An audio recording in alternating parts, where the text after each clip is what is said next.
Hello po sa inyong lahat.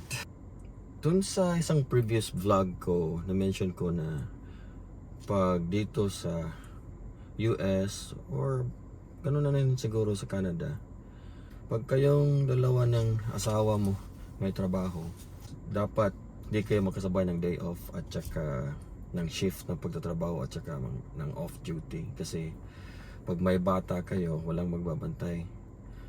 So, and previously, hindi kami magkasabay ng misis ko, pero may nakita kami na mas mabuting paraan. So lumipat ako ng night shift. So last week nag-start ako ng night shift. Yung night shift namin 7 days on at saka 7 days off. So meaning 7 nights off. No, 7 nights on saka 7 nights off. So meaning 7 nights kang duty tsaka 7 days off ka din. 7 nights off ka din. So yung shift namin magsa-start ng 9 PM hanggang 7 AM kinabukasan. Kung gusto mong mag-overtime, pwede. So 70 hours per 2 weeks yun. Ang regular na duty is 80 hours per week. So ang shift namin 70 hours lang, pero may mga overtime naman, so malapit din ng 80.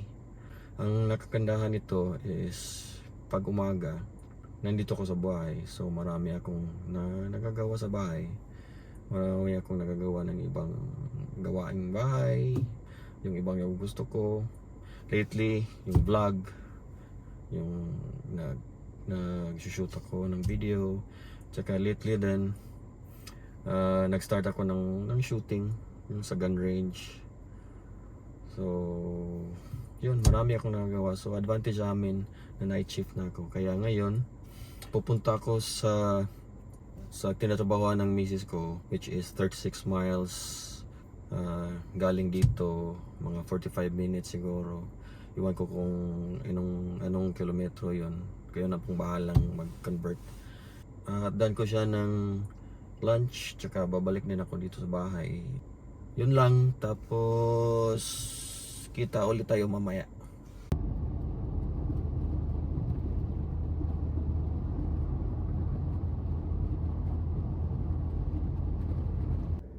So ito yung pinagtatrabahuan ng asawa ko.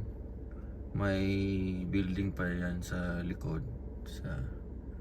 So hindi ganong malaki. Patients na mga 60 to 70 yata. So marami din. So hintay muna tayo sandali. Medyo busy pa siguro. So itong city na to, maliit na city lang. May isang Walmart, may mga fast food. So walang private school. So kaya doon kami tumira sa Meridian kasi may mga private school doon. Mas malaki kaysa dito.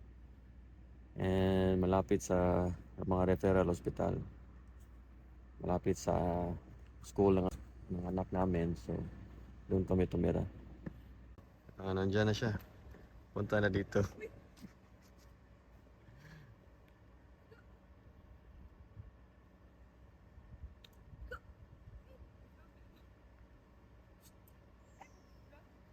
Mag-hi ka sa mga subscribers mo. Makakalaing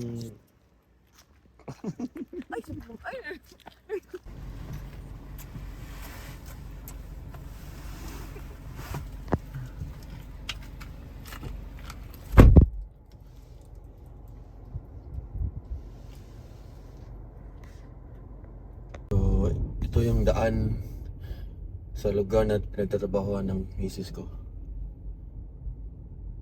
Walang katao-tao. Yan. Yung mga matataas na puno. Walang katao-tao. Pero ang ganda ng daan. May mga fields din na ganito. Yan. Fields yan. Yan. So ito yung lugar namin dito. Yung lugar na pinagtrabaho ng misis ko. Pupunta din kami minsan dito. Alright, karating ko lang sa bahay. So, it's my turn to eat lunch. So, itong ulam ko, kare-kare yata ito eh. Tapos rice, tapos coke. Hindi ako nagluto nito, si Rich yata nagluto nito. Yan si Rich, isang nurse din. Tsaka yung husband na nurse din. Galing yata sila sa UAE or Qatar or hindi ko lang sure. Kararating lang nila dito. Either this month or last month. Recently lang. So pagdating nila dito, may kapitbahay na kami. Kasi few months ago or last year, wala pa sila. Kami lang dito. Walang Pilipino. Kami lang. So ngayon, parang Pilipinas na din. Kung sinong nagluluto, nagbibigay sa kapitbahay. Parang ganun. So pag kami nagluluto dito, binibigyan namin sila. Tapos sila nagluluto, binibigyan din nila kami. So para nang wala kami sa foreign land. Kasi nandito na may Pinoy na. Yung store nila, wala pa sila sa Pilipinas. May visa na pero wala pa sa Pilipinas. Yung husband yata niya or si Vince or si Rich nag-message sa asawa ko. Kasi ang mga nurse para pang US, may group page sila sa Facebook. May information silang gustong malaman regarding sa migration dito sa US or with their application or migration or kahit ano-ano. So nakita niya yung post ng misis ko a while back, 1 year ata, more than 1 year, na dito kami papunta. So nag-message siya kasi wala pa silang apartment dito. Anong mga general question lang. So yun, suggest ng misis ko na dito sa apartments namin. So yun, may neighbor na kami. Tapos may anak sila ding si Riley. Hi Riley. May anak din silang 7-year-old yata si Riley, babae. Tapos yung anak namin 9 years old. So yung anak namin pupunta doon sa kanila, naglalaro. Kasi only child din si Riley, kagaya ng anak namin. And si Riley naman, kung pupunta dito pa minsan-minsan pag nandito ang misis ko, siya ang nagbabantay sa dalawa.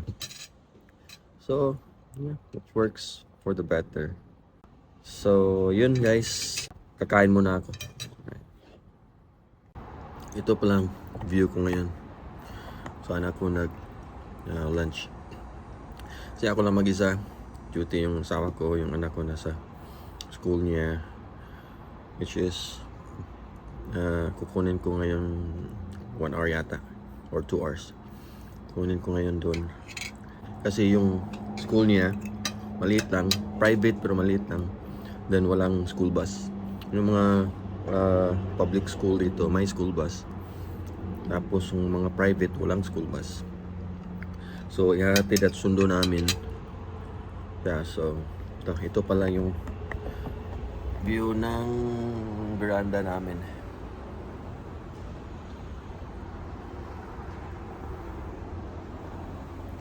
Yan.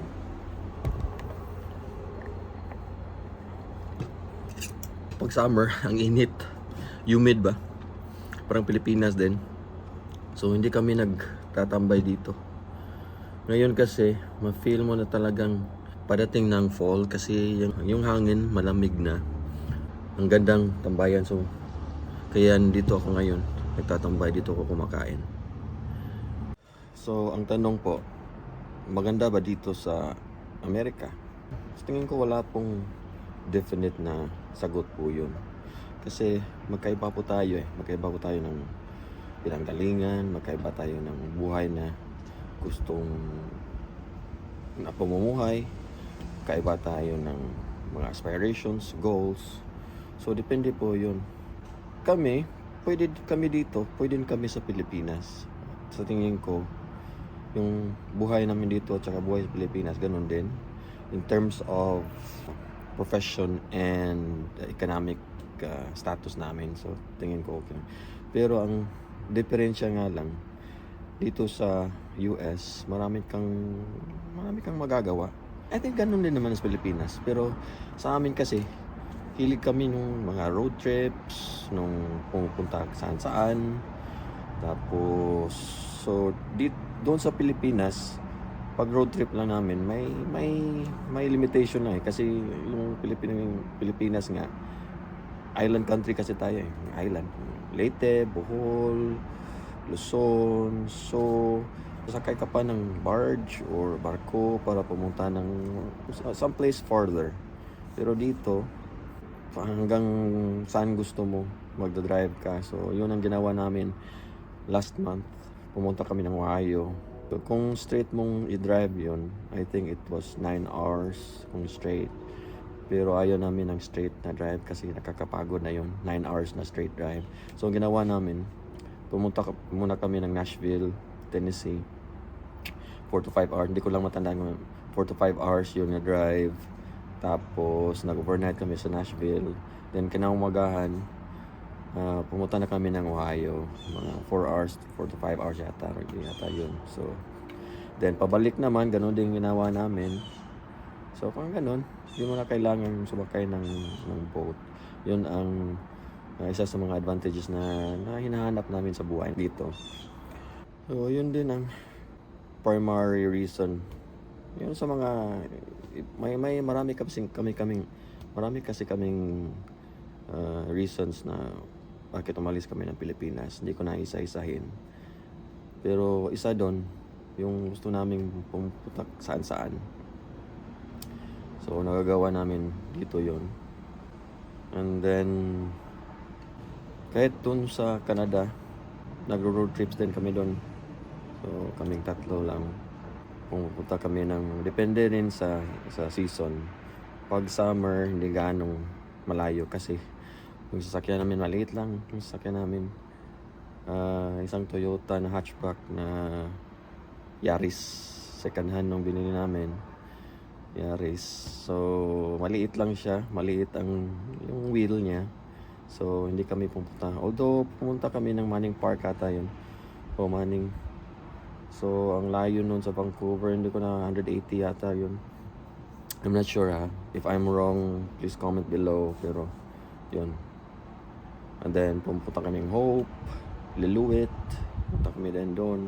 Whistler, Pemberton. So, doon mga pinapuntahan namin. Yun din ang nami-miss namin sa Vancouver. Napakagandang lugar ng British Columbia. So, maganda talaga. Yun din ang plano namin gawin. Galing sa US, mag-cross kami ng border ng British Columbia. Tapos, pupunta kami sa north hanggang Alaska. So, yun ang goal din namin, makapunta ng Alaska via road trip. At saka yung barge, may barko din dun eh. So, marami kaming plano dito na gagawin. So, kaya kami nandito. Pupunta sana ako ng gun range ngayon. Pero, tinatamad na ako eh. Pag-drive ko paghatid ko ng lunch ng asawa ko. So, 36 miles going there, 36 miles coming back here. 72 miles. Yung kung anong kilometro yun. So, almost 2 hours din. Although yung daan naman dito, highway kasi.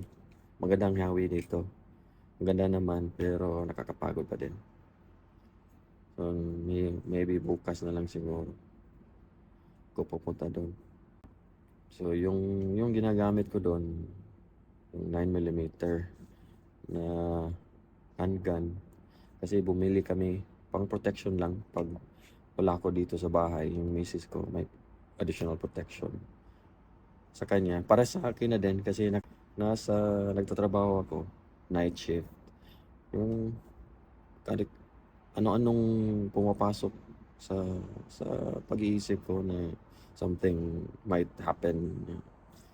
Although may mga lock naman yung pinto namin, pero mas kampante akong may protection sila dito.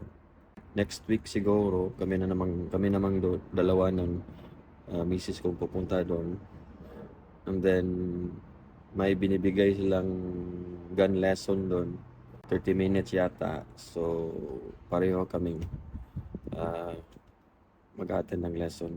Anong gawin? paano ma-save kasi may anak din kami. So, bibili din ako ng box na may lock para hindi ma-access ng iba. Kaming dalawa lang ng misis ko. Madali lang ang bibili ng handgun dito. Dito sa Mississippi, hindi mo na kailangan ng permit to carry, permit to own, basta may driver's license ka, okay na yun. yun ang permit mo, driver's license. May nakita niya kami dito nasa Walmart na may naka-holster ng mga baril. So, yun ang di ko gusto dito. Isa sa mga di ko gusto dito. Yung availability ng baril. So, pero nandito na kami. So, dapat mag-adjust tayo. Pero, yung disadvantage naman yan, natatabunan naman ng mga advantages na gusto namin. So, kailangan. Then, dito, may mga shootings pero yung gang-related, sila din nagpapatayan. Wala naman kaming narinig na nabalitaan na may home invasion or may civilian na binaril. Wala naman. Yung mga nagbabarilan, yung mga gang din, mga gang members. Territory grabbing yata yun. So, sila nang babarilan. So, guys, yun lang muna ngayon. Kung may gusto kayong i-discuss regarding dito sa US, comment down below and siguro sa sunod na vlog namin i-cover natin. Or sa Canada, tingnan natin kung anong gusto nyo sa Canada. Pwedeng makover din natin. So, alright guys, yun lang. And thank you for watching. God bless us all. Always stay safe and see you on our next vlog. Bye.